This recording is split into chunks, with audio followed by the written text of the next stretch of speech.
And we go through the iterations of checking in. And one thing in Africa is you cannot rush anything. And settling in of which room we would stay and finding out that we just got the last room, so we lucked out because we hadn't made a reservation. And we just did it right before another group of people that came in and wanted that same room, but the receptionist was gracious enough to say that we came first. And so, thank you, God. What a little blessing there. And being the New Yorker that I am, patience, patience, patience. Poor Job heard my impatience, but I put on the face of patience for everyone else. And it's like, calm down, New Yorker. We'll get there. We'll get there. You'll get to do all the things you want to do. And we had decided to include food in our stay. Every meal would be taken care of. So by the time we finished the process, it was nightfall and we couldn't go out. So I had to re-gauge my wanting to do all these different things and say, okay, I can sit with this. It's fine. I can go on the patio. I can listen to the water. We were showing up to our room, and the room was just as breathtaking as the lobby. And facing the falls, nothing but glass windows, our own private patio, beautiful bed, clean, simplistic, very nice, and I was happy. So I spent a lot of time just looking at the water, hearing the water, because it was night now, and it was a little bit cloudy. And so just taking it all in, and we couldn't leave the windows or the doors open because the mist would then come in and then it would make everything damp. So with my reluctance, I closed the patio doors to settle in for the night, and we had a great night. And I dreamt that night. And I dreamt about water cleansing. Water cleanses. Water cleanses. And I look over at Job and I get it. And I get up the next morning and I share this dream I had with him. And I said, we have to meditate, and we have to meditate with the purpose and intentions of clearing and helping the ancestors. A forgiveness needs to take place. A forgiveness of the ancestors for any harm they may have done, and a forgiveness for the ancestors of any harm that may have been done to them. And he looks at me, and I think he takes a minute in his mind to decide whether this is something he wants to embark on. And I didn't say a word because this is personal, and you have to want to do it. And he takes one look at me and he goes, okay, we'll do this. So we have this breakfast first, the hotel breakfast, which was impeccable. The food was off the charts. 5-6 courses. Every layer of food was just delectable, presented in such artistry. I was like, I didn't want to touch it. I'm taking pictures of the food. By the time we finished breakfast, it had started raining. And I was like, no, I wanted to go for that hike. I wanted to go in the woods. I wanted to do this meditation in the woods and be by the water and touch the water and everything. And the weather was saying no. So again, reset my expectations. We reset our expectations. And we had asked the waiter if we could still go while it was raining, and they didn't suggest it, that the paths get pretty muddy and then they can be dangerous. You really need to do this when it's dry. So I'm like, okay, you know what? We're not supposed to do that. I reevaluated and stepped back and looked at my expectations and reset them completely and said, okay, I'm content. I can be happy right here, just being next to the falls. Set my intentions. I'm good. So we go back up to the room and we get situated on the bed, just sitting, and we start this meditation. And we see our ancestors on our mother's side and on our father's side.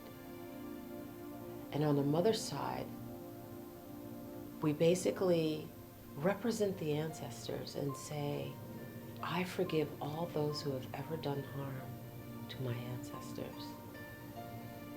I forgive them. And I forgive all those who my ancestors ever did harm to. Let them go to the light. Let them not have to stay for any harm they did. Let them not have to stay for any harm that was done. Let them let that go. It stops with me. No more resentment. No more hurt. No more pain.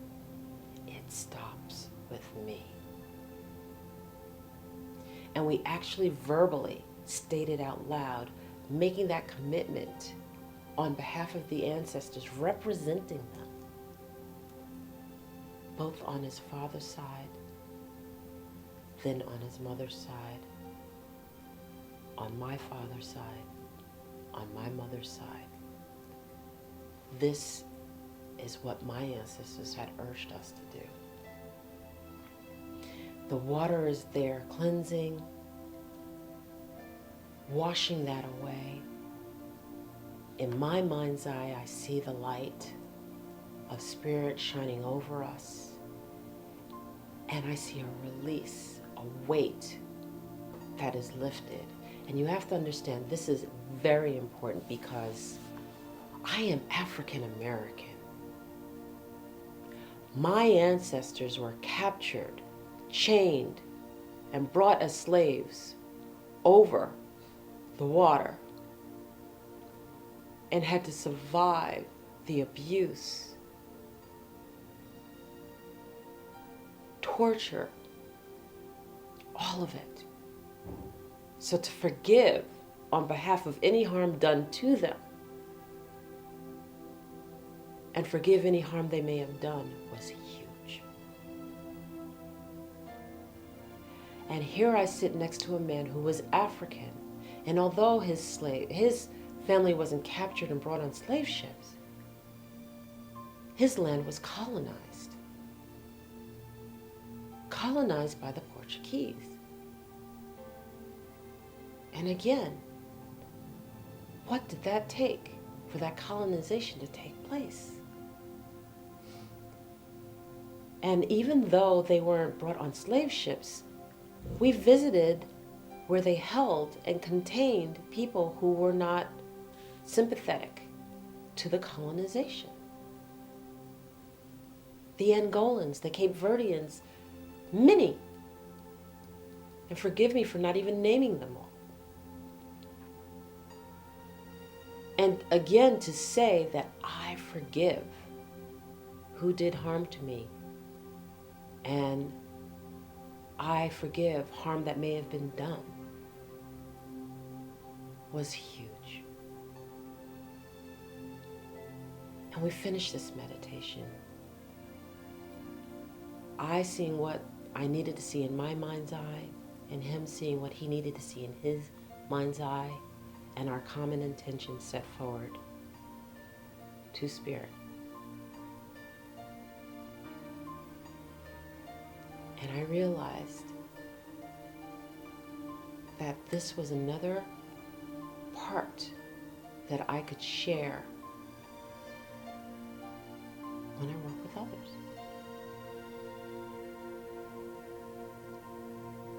That when we talk about things like, oh, my grandmother had headaches, her grandmother had headaches, and now I have headaches, that isn't physical. Something happened there. And as a result of that trauma event or something that had taken place, created headaches. and that can be generationally passed down such that we don't even know what it is. But yet, we accept it. And we don't think that it can be released or let go or moved away. We had a beautiful night that night. The food, again, was just absolutely beautiful. And we met the owner. And his name is Francisco. And he and his wife greeted us, shared with us, showed us the story of how that hotel was built and how they restored it from it being abandoned, and how they were able to get the land from the tribal leaders, and that you don't go to the state for the land, but you go to the tribal leaders, and that they had been accepted in doing something good for the land, and then able to build that hotel and employ people. And to this day, I would recommend anyone going there because it was a phenomenal experience. And we went to bed that night knowing that we had lifted the weight of so much, even though we did not get the opportunity to walk the land, that just being present, showing up, was enough.